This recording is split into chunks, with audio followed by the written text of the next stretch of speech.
Hello everyone, welcome to this video. My name is Ricardo dos Santos and this video is about the restoration of our abandoned farm in Spain. The name of this video is Plans for the Future.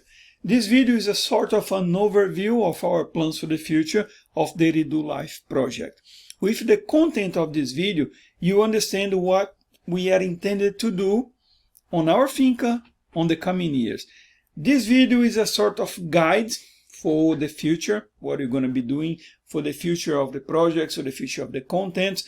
This video, Plans for the Future, is the part 2 video. There was a part 1 which was called Project Overview, which is about the land, the purchase, what we have right now. If you haven't watched the part 1, I extremely recommend you to watch. I'm going to leave the links on the description because it's all interconnected. Part 1 before this part 2, the both is gonna make more sense than if you only watch this part here. Okay, with that said, I would like to invite you for checking out our blog eridulife.com.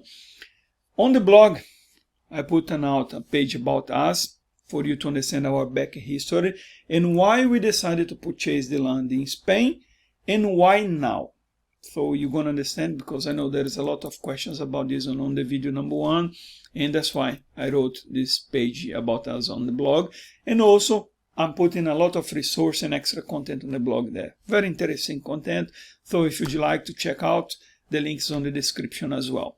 So before I start the content of this video, I would like to leave a note, same note as I left in part 1, as I don't have a drone yet. Why, Ricardo, you don't have a drone yet? Because we are trying to do this project debt-free. That's why drone is a priority, but it's not a priority right now. Because of that, we're going to be using a sort of satellite image. One satellite is from SIGPAC, which is the official Spanish government satellite images, and it gives you a sort of flat image. It's not enough for you to understand the shape and the geographical elevation of the land.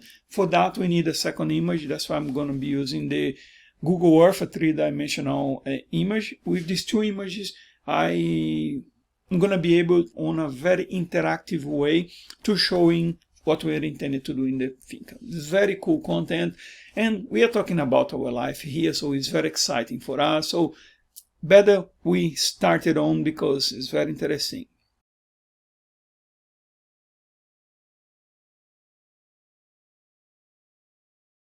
The first project on the finca is about the IBC Totes and the rain roof. One of the main elements for life is water, so the first project has to be water. And we are trying to build a rainwater harvesting system using IBC Totes. The first video of the IBC Totes is already on the channel. You can check. I'm going to leave the link on the description somewhere. And the second part of this initial water system is going to be the rain roof. This initial system will have a storage capacity of 2,000 liters, but eventually we will later expand this one for more than 20,000 liters. And the continuation of this video, you're going to understand how we slowly is going to implement that expansion of the system to be able to get more than 20,000 liters of storage of water there in the finca. This image here, of course, is a Photoshop image. It's not entirely ours. The IBC though is our. I and Agnes, we clean this IBC and wrap it up and left like that. The rain roof is not ours. The rain roof is, I took from a content from Joe, where he built a roof collection for collecting water from the rain. Very cool material. I'm going to leave the links for you to check his material as well. I think it's a very cool idea and I want to implement something like that in the finca. On the continuation here, you understand how we're going to be about doing this first stage, which is the IBC Totes and the rain roof. Following the same framework I used it on the part 1 video, which was the project overview, I'm going to be doing this part 2 video here, which is our plans for the future. And to illustrate what our plans for the future are, I'm going to be using the same 2 satellite images. One satellite image is the satellite image from the SIGPAC, which is the official satellite from the Spanish government. It gives you this kind of flat image here. It's not enough for you to understand the shape of the land and where the things will be. For that purpose, we're going to be using the second satellite image, which is the Google Earth 3-dimensional satellite image. Here you can see kind of the curvature of the land. And I kind of prepared these images, making all the borders and everything. I explain that in more details on the part 1 video. If you have not watched, I recommend you to watch, because on that part 1 video, which is the project overview, I kind of show the land and what we already have in the land. This video here is not about that. It's about what we're going to do from now on the land. Things are going completely crazy all across the globe. And I believe the way forward is going to be small communities living complete self-sustainable, cultivating the land. And if you want to know more about our back history really and why we doing this project right now, I'm going to leave the link around the video somewhere for you to check the blog about us. There I put content there and explaining why we're doing this project right now. I don't want to go into controversial topics here on YouTube. It's not a platform for that. If the need comes, in future we use another format for doing that. So, you know, before you watching this part 2 video, Plans for the Future, I also recommend you go back and watch the part 1 project overview. It's important. One is interconnected to the other. From now on, everything that we're going to be doing in the finca is going to come to this video. Part 1, project overview, and this part 2, plans for the future. This is going to be a kind of guidelines for the future of our life in the finca. With that said, let's start the content, because it's very exciting for us, because this is our life we're talking here. And, you know, I have this philosophy from my mentor, Jerome. Jerome used to say, if you fail to plan in life, you plan to fail. And so true. People, they plan more what they're going to do on holidays and then what they're going to do with their own lives and their own future. So don't let that be you, because that is not us, and we are here to stay. Our goal is to live completely self-sustainable and off-grid in the finca within the next 1, 2, 3 years window. Maybe even it's going to be earlier than that. You're going to understand that on this video here. We are now in March 2023. Almost spring now, and things are not looking bright in UK. The weather being crap, raining, snowing, frost bites almost every single morning. I'm working night shift, and it's really difficult for me to be doing these contents on my free time, so we don't have many of those. That's why the contents are a little bit behind, but bear with me. Eventually I'm going to put everything on place. Let's start for, I think, the first stage of what we're going to be doing next in the finca, which is sorting out water. Water is a fundamental element for life. Without water we cannot live. So with that in mind, we start the project from the water system. We don't have water in the finca. There is a well which have water, but the well is dirty, it's full of mud, it needs to be cleaned, needs to be restored. Before that, we need to do something else. So I started with the IBCs.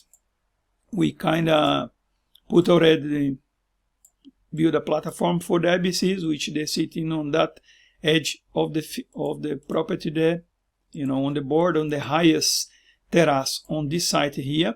This is actual image from where we build the platform, where they are sitting right now. For the IBC projects, we already posted one video, which was the first part when we received the IBCs. They was all dirty, and you can watch on YouTube. I'm going to leave the link somewhere around this video here, the description, the comment somewhere. The second part is coming soon, which was to wrapping up and preparing this platform to housing the IBCs there.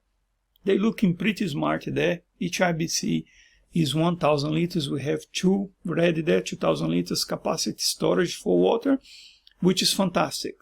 For filling up these IBCs on a sustainable way, I've been thinking about collecting water from the rain. And it rains quite a bit there in the finca.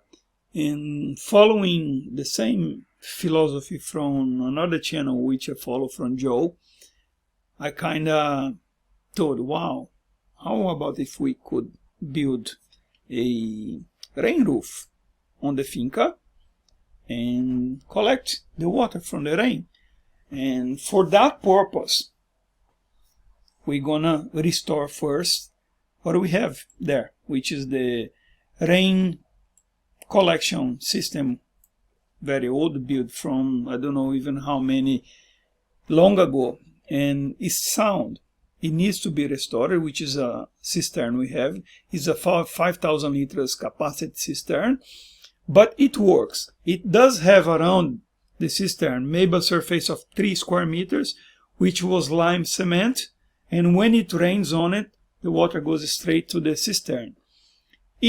The way it is the cistern now, with the cracks from the roots from the olive trees and everything, it does collect around maybe 200-300 liters of water, and then the water dries because, you know, it leaks through the cracks. By sound, if I could build a bigger roof on a self-sustainable way, which is repurposing, buying second-hand materials and things like that, that would be on the principles of permaculture, and that's the initial idea. Not the whole idea of the water system, but the initial idea. So we build these IBCs there. They are there, sitting, already cleaned. One of them I brought water from the village, got around 400 liters of water on it. And the idea here is building the rain roof. When it rains, we diverted the water to the cistern, and then cistern become like an exchange tank or exchange hub for water. Once this will start to fill it up, we then use a pump to divert the water and fill it up the IBCs. And why going to trouble of doing that? So the rain comes here, divert the water to fill it up the cistern, and after send the water through a pump to the IBCs. It is because of the shape of the land. If you see, on this side is higher than that side. So on the far corner of that side there, let me zoom in here, there is sitting the IBC. That they are already there. The content for that video is coming soon. He's sitting on the highest level, above the house, much above the house. You know, for filling that up is a kind of logistics. Right now, I'm going to the village and buying the water there on the machine and bring the water, carrying the water by hand there and filling up the IBCs. But wouldn't be fantastic if we build this rain roof, which is already different level. You see, that is higher, here is lower. And when it rains, we divert that rain to the cistern, which is sitting much lower. So because there are terraces, there are levels. So the IBC is sitting on the top, higher than the roof and higher than the cistern. So that's why we need this kind of logistics, using the cistern as an exchange hub. When it rains, we build a bigger rain roof for testing on a very self-sustainable way, repurposing, buying, salvaging things, and you know, when that water be diverted to the cistern, we then use a pump and fill it up this tank. So this is gonna be the kind of the first part of the water system, and these IBCs are sitting on this side here because they are gonna be the main kind of water storage system for using in the house when we be living in the house. Right now there is a plumbing system. It's gonna come maybe on a third part video where I connect the IBCs to the house. The house is sitting right on that spot there, and it's quite simple system, but it does not give a lot of pressure. I think it's less than 1 bar pressure, but you know, that's what we have right now. That's what we're gonna work with. So this is kind of the functionality of the system. We build a rain catchment system. When it rains, fill up the cistern, and when the cistern is kind of full, we then pump the water and divert the water for this first set of IBC Totes that are going to be there, which is 2,000 liters of water. No, it's not only the one, but it's the first one is already there. That's the kind of logistics. But before we use in the cistern, we need to restore it. So that's going to come as a future project soon. And understanding that bit here is important, because this is the first priority we're going to be doing in the finca.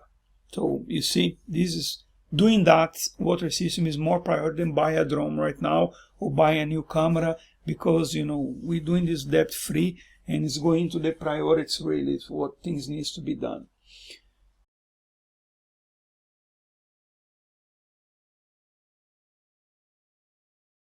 Following the projects here, I'm going to be talking about the Caravan and IBC Totes.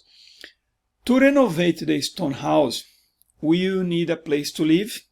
Therefore, in this part of the project, we will place a caravan on the finca. Now, I have no experience whatsoever with caravan, what size, what shape, and what is required documentation, if I should buy one in UK or in Spain.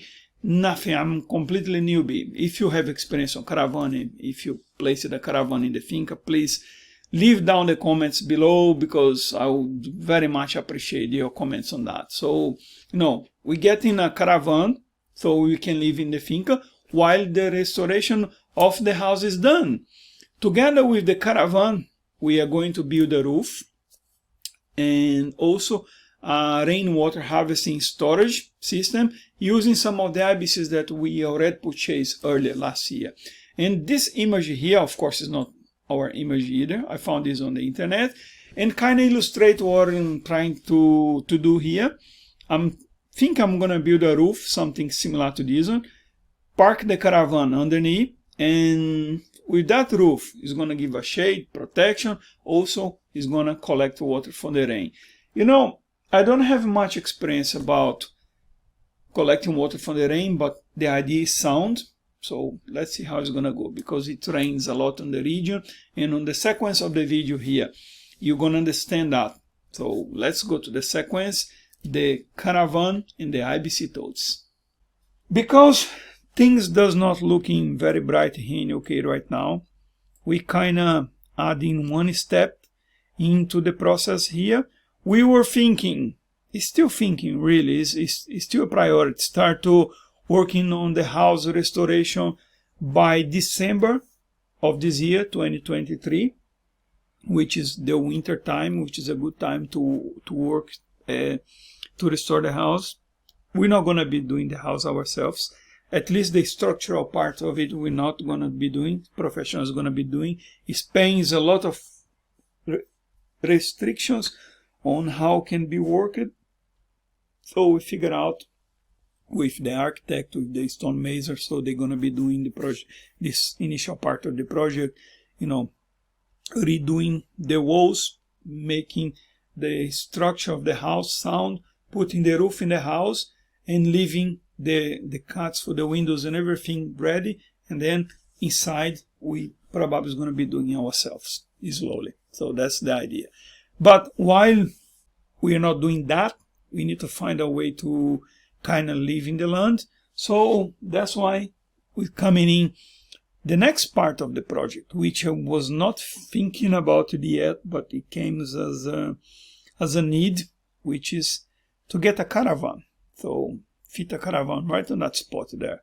So right now I have no experience whatsoever in caravan. I'm on a big crossroads here right now. Should I buy a caravan in UK and take the caravan to Spain? Should I buy the caravan in Spain and just, push to the finca? I have no experience about the documentation, about what kind of shape, and if these caravans, they can stay there on the wild, without maintenance. I have no experience. So if you were watching here and you already done this kind of step or putting a caravan in the land, living in a caravan while you restoring a project, if you have that experience, I would like to hear. So leave the comments down below, so we get the conversation going, because I'm not here to teach nobody anything. I'm here to share the journey, and I think it's important to understand that, before dropping the criticism or something, because I know few people try to be funny on the video number 1.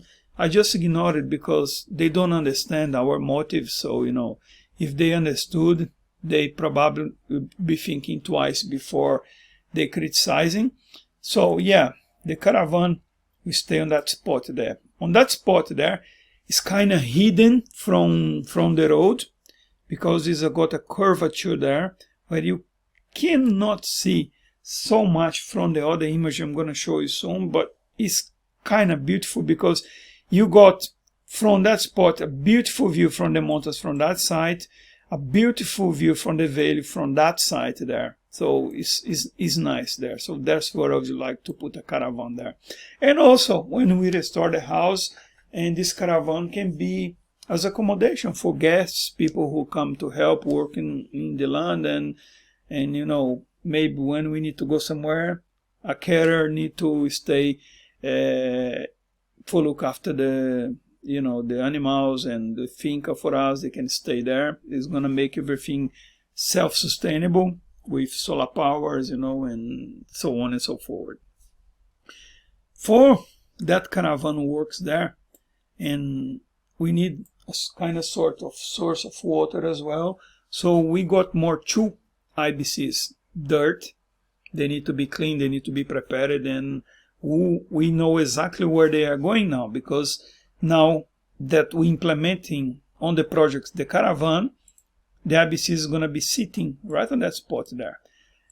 I chose that spot for the caravan, not only because of the view we have from the mountains and from that side, which is amazing, and I'm going to try to see if I got a footage from that spot there to show the views. Is fantastic. But there is another reason as well, because the caravan will stay right on that spot, and the IBC Totes on that spot, which is higher. It doesn't look higher, but it is on that spot there. It's kind of more or less on the same height as the house. If in case of too much rain and there is a flood comes down the mountain side, I explained this on the part 1, the house will never be flooded, because the house is sitting, I don't know, maybe 6-7 meters above the lowest part here. In this part here, where the caravan, the IBC Totes is going to be around 5 to 6 meters above the lower part of the land. So it's safe to stay here. It's near the road, but it's hidden because there is a dip here, and there is bushes, trees, and everything that's completely black out the views. So if you're standing on the neighbor's road here, you'll be able to see us, but not from that spot, from the main road where everyone passes. I think that's going to be a very cool. So we're going to be using these IBCs, the other 2 there. So, and following the same philosophy. If rains from the rain catchment that we're going to be building, we divert the water, fill up the cistern, which is 5,000 liters. And from there we can divert the water from this 2,000 liters storage, and from this another 2,000 liters storage there. So, right now we only have one roof for catchment. There's going to be this one here. But maybe I'll build a second rain catchment roof on the top of the, what is the Caravan is going to be. I don't know that yet, but you know, that's for the future yet. And yeah, it's going to be there, so we can use a pump and some hoses to divert the water from there to there, or from there to there, and for everywhere in the land. And I'm going to be explaining on more to the end of this video another alternatives, another sources of water that we're going to be doing as well. So yeah, so it's important to understand what we're trying to achieve here. These two bits here, this is going to be more a sort of first priorities, and this is more a sort of second sort of priorities. We intended to doing this year this bit here. So if I get a Caravan there and sorting out the plumbing and a small solar system for the, you know, the Caravan here. Someone gave him a great idea on the comments of the first video for me to reach out for some of these companies of supplies who supply those portables, electricity kind of systems where they got their own little solar panels and they store the electricity. I can use that. Like, you know, there is a couple brands, I don't remember their names here. I think I'm going to be doing that.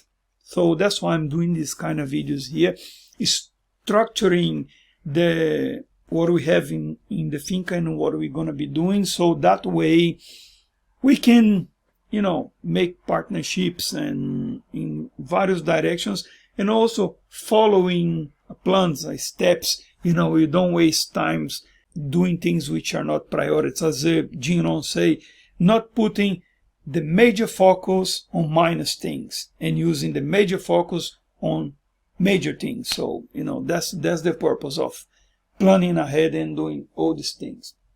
If I'll be able to do that, technically I'll be able to live in the finca, completely self-sustainable there already. I'm intended to use the Starlink internet our neighbor is already using, and is fantastic. And if I have water, I have electricity, and I have internet, I can live and work from the finca. I can have more time to do the other things, which is exciting.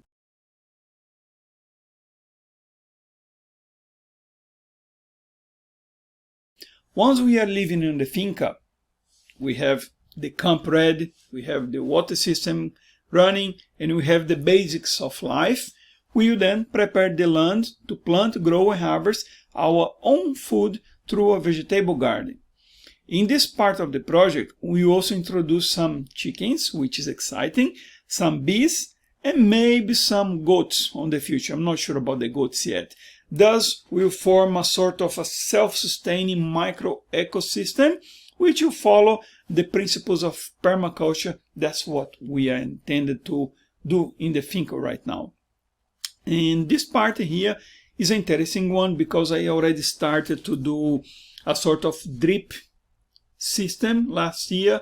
I did with earth bags, and I cut them and plant the seeds and grow all sorts of vegetables that we like to eat. We are vegetarians, and it was a success. So I'm going to implement that. I'm going to building something similar to this image. Of course, it's not our image. I found this on Google.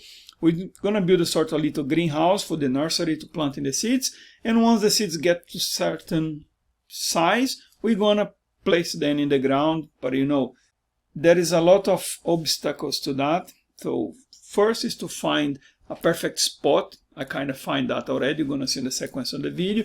The second one is going to be protect the garden against the predators. There's wild boars and all sorts of animals there that they can come and destroy the crop. So we need to think about that. So I'm going to be discussing that on the sequence of the video. So let's go to the content. The vegetables, the chickens, and the bees. Sometimes I'm sitting there in the finca on the sunset, wondering what I done on the day and thinking, you know, let's say 100, 200, 300, 400 years ago, if people live here self-sustainable, they didn't have cars, they only have the donkey as a mean of transportation. They could not go very far away to go and buy foods and things. These people, they probably have some sort of garden. They plant some vegetables here, and I'm thinking where those gardens supposed to be.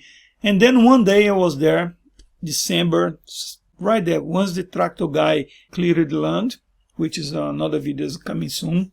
That was the answer. Right on a beautiful spot, right on the middle here. That's where they have the vegetables, where they plant all the things. Because if I zoom in here, there is a whole terrace in the middle there, which doesn't have any tree. And does not make sense because the well is sitting somewhere around there. So the well is sitting on that spot there. So near the well, where is the water, and there is not a single tree there. So that's where the spot where the sun comes in the morning. Sun rises from that side and sun goes down from that side.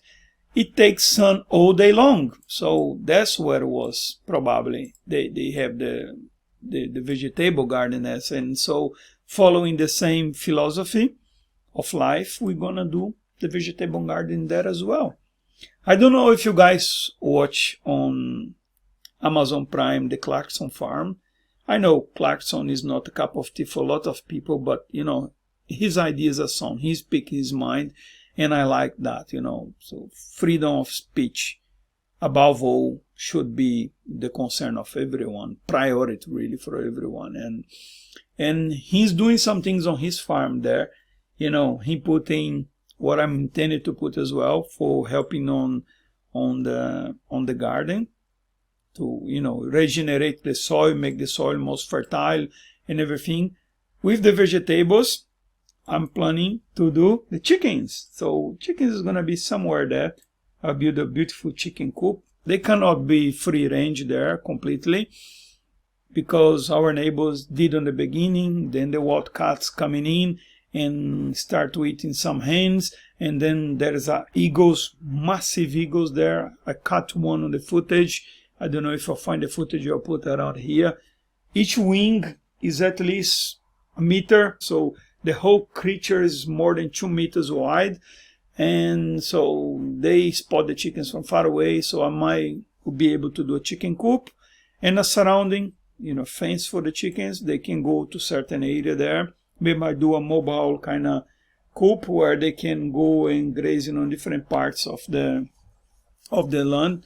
I'm not gonna go deep into what Clarkson did, which puts cows and lambs, things like that. I don't think I'm gonna go there. Maybe I'm gonna get some goats in the future, but the chickens is priority. Chickens and vegetables.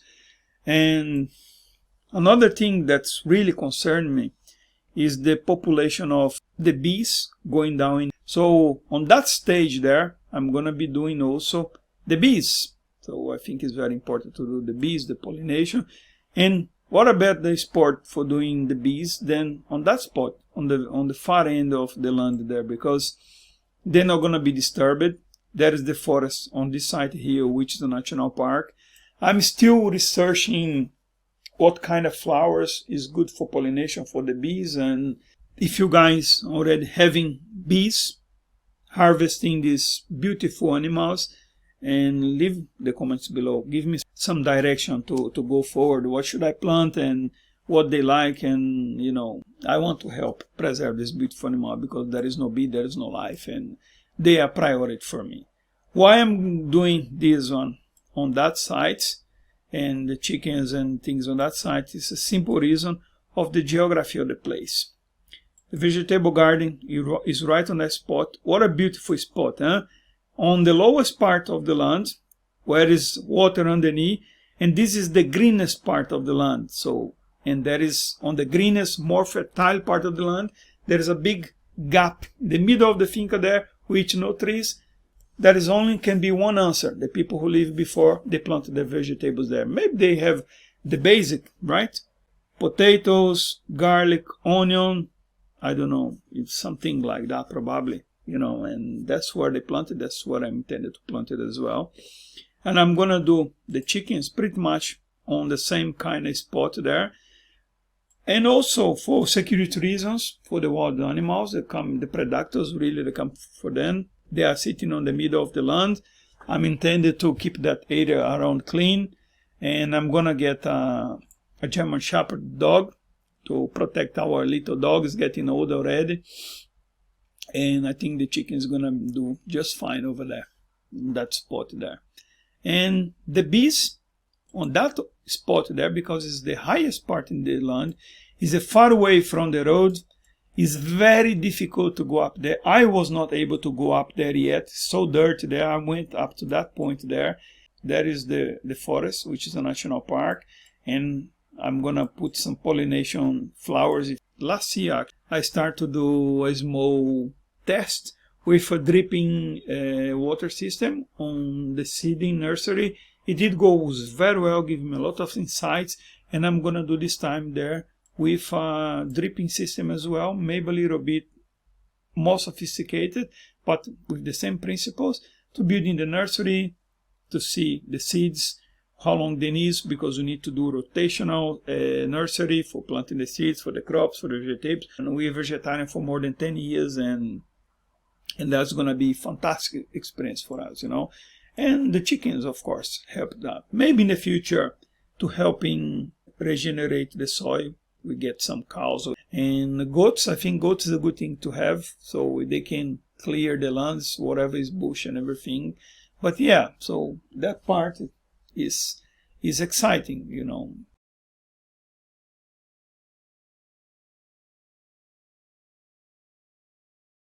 On the sequence of the video, I'm going to be talking about the solar system and the workshop.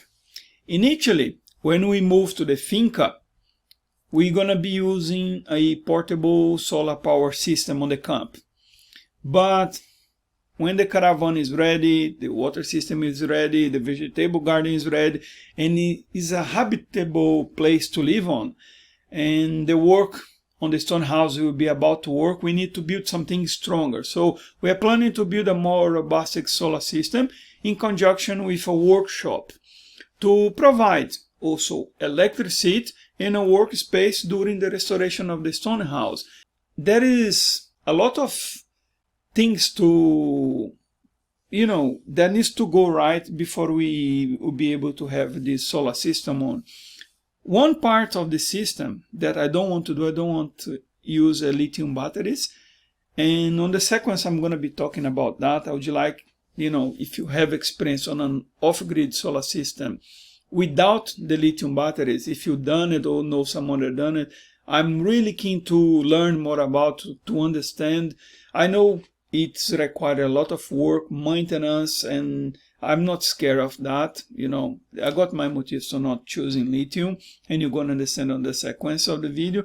This image here, of course, is not our image either. I found this randomly on Google, but it's something we want to build something similar like that with a strong frame where you can house the solar systems because of the gust winds and things like that.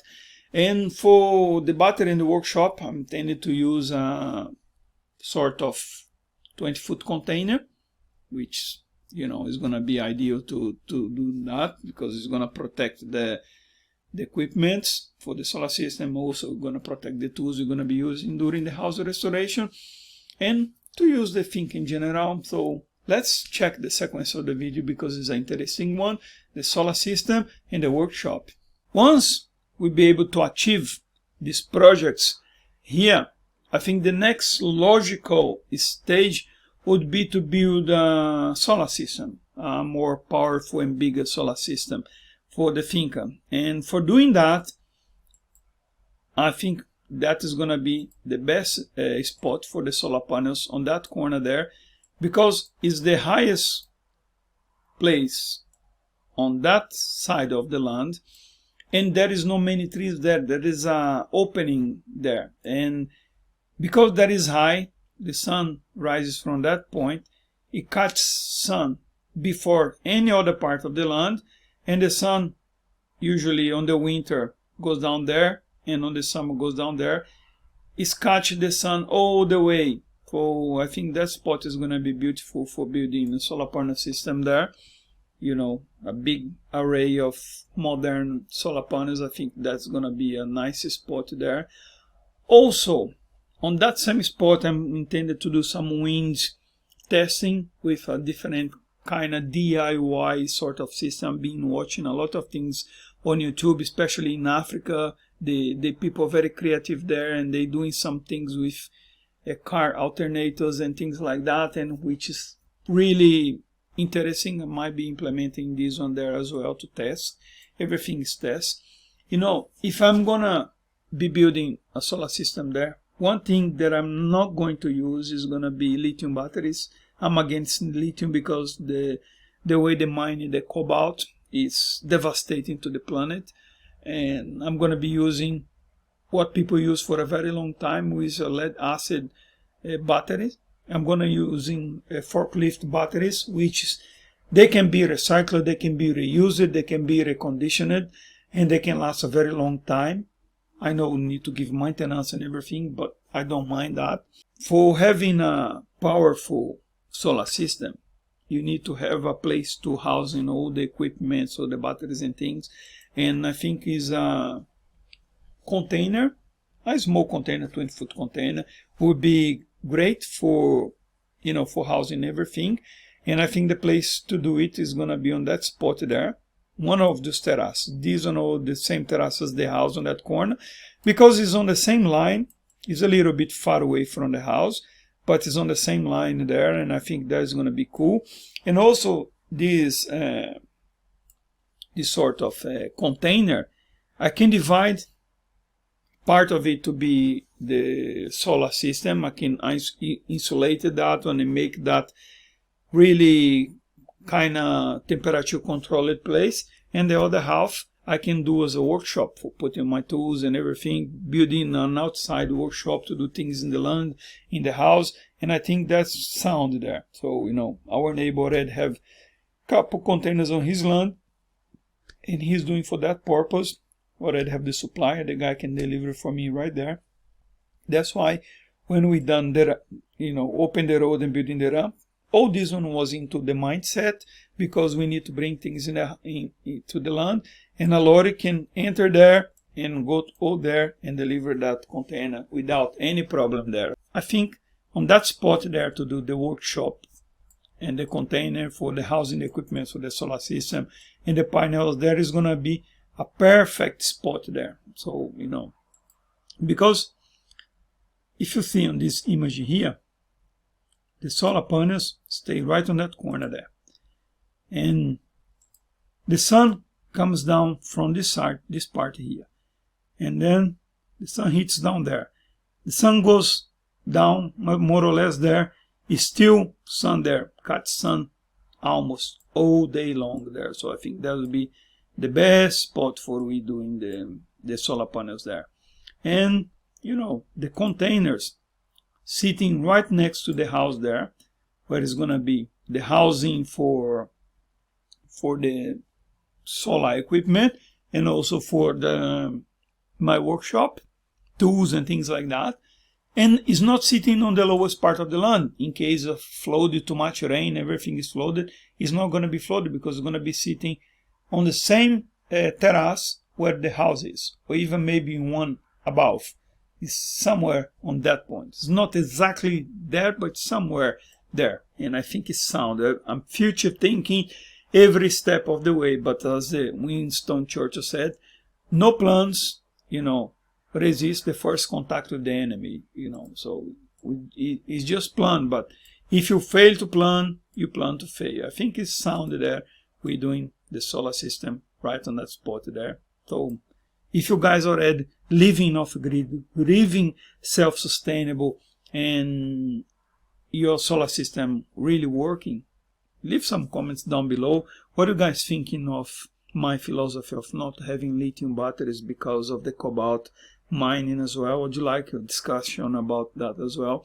And most important, if you have experience with the lead acid batteries, with the forklift batteries, and give your opinion as well. It's important, because I'm no professional, I'm just doing researches, and it seems the industry of solar system, because they don't make profit on the forklift battery, they don't talk about that. They only make profit on the new lithium batteries. That's why all the buzz is there. So and I think I'm not on the booze. I'm old school and I like old school stuff.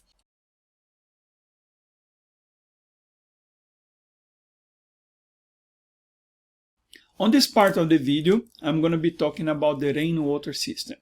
Due to the geographical shape of the land, before we can have running water in the farm, a lot of work will be needed.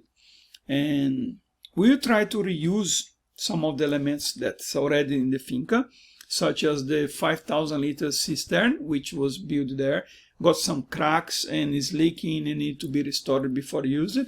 Also, we're going to be using the 60 square meters roof of the stone house, which also need to be restored because there is a broken roof tiles and so on and so forth.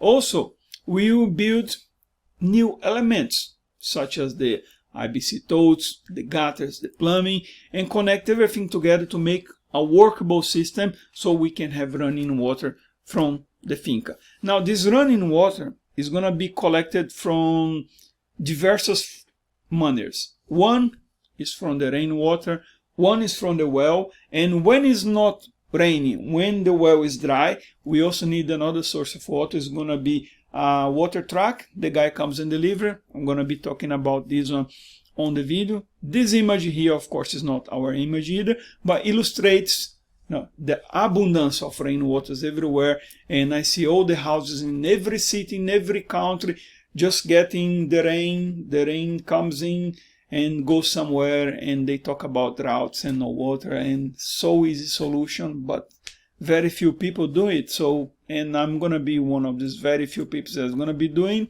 So let's check the sequence of the video here.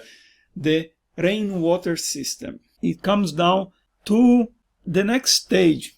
We're gonna have the house restored, which is priority, but it's not our first priority anymore. It's a priority, was number one, now is not number one. Everything else is more important than the house right now. Once we have the house restored, which is going to be done by the architect and stonemason, which we already have the license to rebuild. The house is registered as a vivienda, which is as a dwelling, is a living place, and it's fantastic. It's registered like that on the notary, is on the escritura, which is the deed, the title, if you would say, and also on the ajuntamento, which is the town hall. So it's a living house, it's a living place. So we're gonna be restored. When that house is gonna be restored, even before that, I can do something, but I'm not gonna do. We're gonna have the roof on the house. It's gonna be a big surface. It's gonna be a 60 square meters roof to collect rain from the water. So for that purpose, we need another system to store the water. And then I'm thinking to build a third set of IBCs. I know I told you in the previous video I will not work with the IBCs anymore, but they are so versatile, and I went to the hassle of learning how to clean, and we went through 2 of them. Now I know how not to clean an IBC. We're gonna do differently from the further IBCs that we purchase. Now let's think on this. If rains a lot, I would like to collect as much water as possible. So if rains a lot here, I've got this roof here which is collecting water. I got the roof from the house that's collecting water. I got maybe the roof from the container, which is the workshop, collecting water. Maybe I get a little roof above the caravan, which is collecting water. And all these waters, using pumps and hoses and pipes, I'm going to be diverting this water for our main hub, which is going to be the cistern, 5,000 liters. And when that fills up, we send the water to there, to there, to there, and so on and so forth. And if it's a lot of water, everything is full, we make an overflow and send water to irrigating the fruit trees that I'm going to be planting in the land, and to the vegetable garden, and that's all marvelous, right? But what about if it does not rain? What about if we get a drought that's lasts 1, 2, 3 years drought? What are you going to do? I need to think about a backup plan. So that's why I got to think ahead really here. So In terms of having IBCs, I think they are versatile. I learned how to not to clean them, so I need to find a better way to clean them. I think to have 2,000 liters here, 2,000 liters over there, 2,000 liters over there is handy in different places of the land, because the land got kind of that shape there. You have here the house, and the third IBC is there. So, you know, you got some IBCs there, you got some IBCs there, you got some IBCs there, and you got the cistern there. If it rains a lot, the rain goes there, fills up the cistern, and we divert that water, filling up these IBCs, that IBC, that IBC. This is the beautiful scenario, but if it doesn't rain, we need to get another source of water, and that's why we need to think really ahead.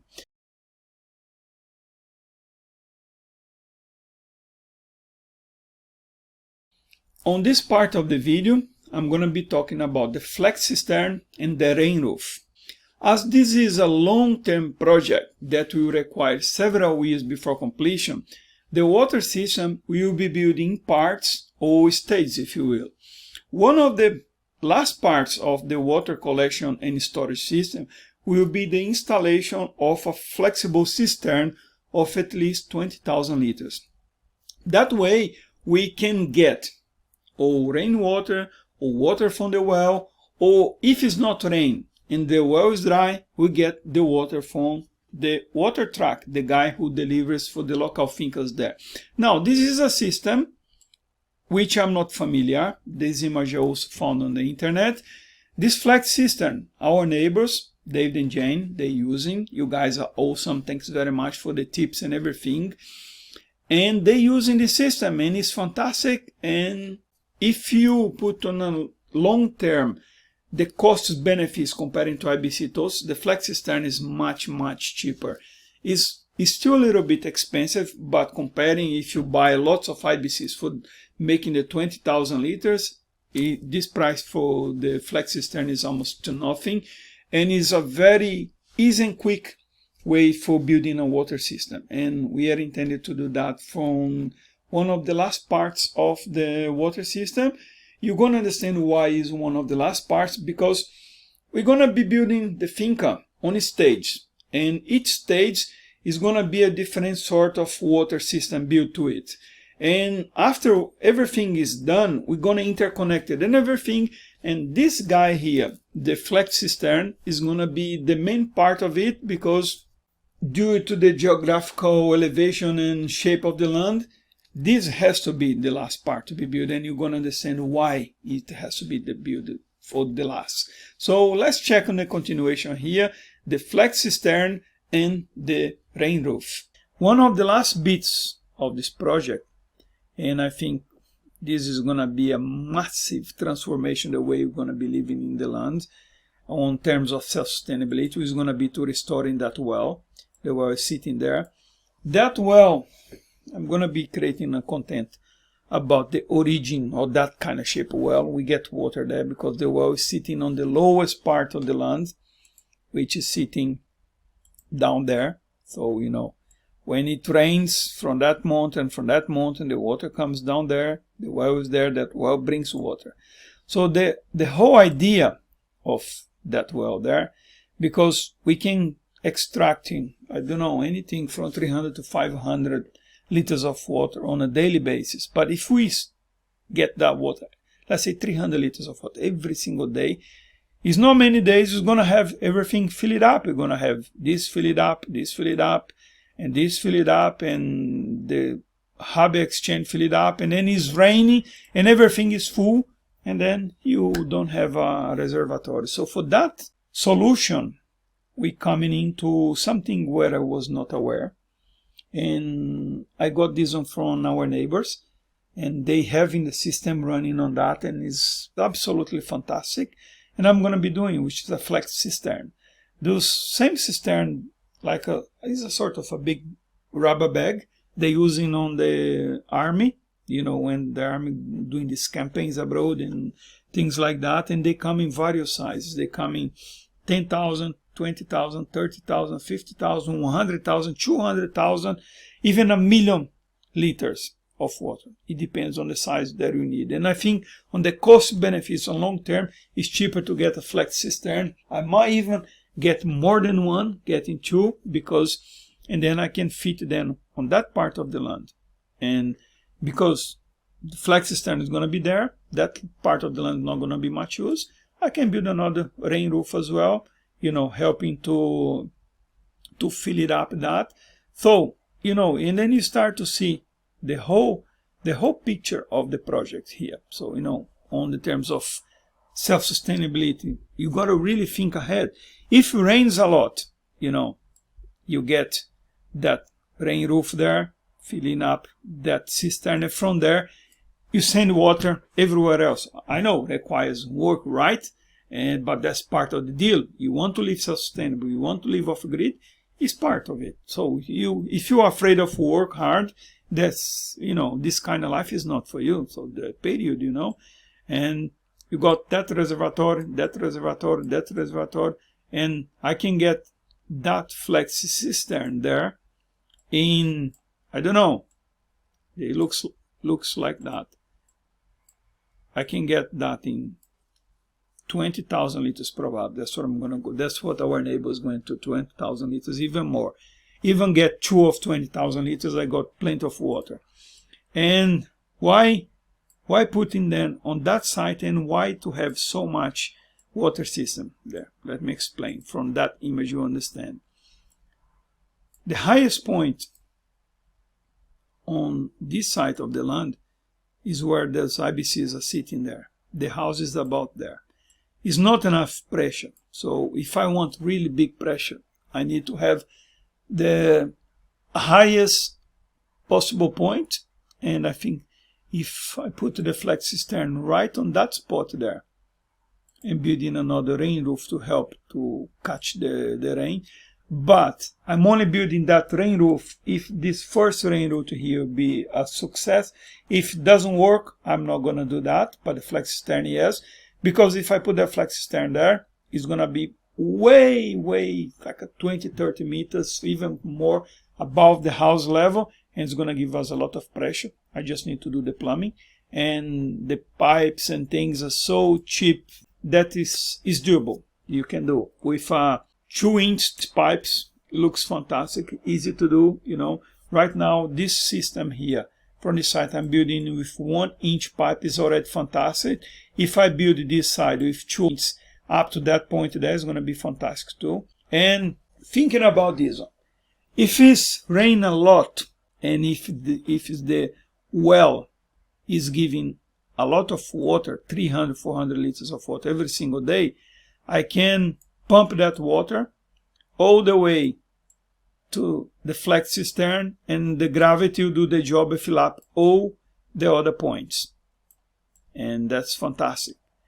If it does not rain at all, if we come to a big drought, what are we going to do? So that's why the flex cistern is sitting on that side, because it's going to be more than 20,000 liters, and the guy from the lorry who brings the water got 12,000 liters. I can buy a full lorry of water. He can comes right on the road there. There is a parking already in front of our land. I can build a whole system to connect to his lorry. His lorry got a pump that can pump that water all the way up there. And that's why this is the last part of the system that we're going to be building, because that is going to be connect everything else. You know, that lorry there comes and fill it up, that 20,000 liters there, or even 2 of 20,000 liters, and then I get 2 loads of water instead of 1. The gravity will do the job to fill up everything else, and everything is going to be interconnected. And I don't need to do that logistics with the pipes and pumps, and, you know, getting rainwater from here, the water going there and filling up there, filling up there, filling up there. In the future, I can make automation and everything. You know, set a timer with the solar panels, put electric pumps, and they can do this job automatically. But the beginning is going to be some work. But, you know, this is kind of what the plans for the future are. If we'll be able to achieve everything within the next 10 years, fantastic. You know, if we're not, no problem. We have time, you know. Once we're there, we have time. We don't have time if we're sitting here and waiting, the world get crazier than what it is, you know. And that's pretty much what we want to do on the finca there. And that's what the content I want to give you on this video today. So this video is going to be a sort of a guide for the future. And I'm going to write an article on the blog, 2 articles in fact. One is going to be about the part 1, the project overview. Maybe in 5 years time you need to look back all that we was able to accomplish and doing a comparison. All we did with what we got from the beginning is going to be astonishing accomplishment. And this part 2 video here, Plans for the Future, is going to be a guide. Oh, look, Ricardo, right there in 2023, he said that he's going to be doing the, you know, the vegetable garden. And now 1, 2, 3, 4 years later, he done it exactly same spot where he said he would. It's going to be fantastic, this kind of videos. That's why I put so much effort to editing and doing these videos here. And I hope you enjoyed.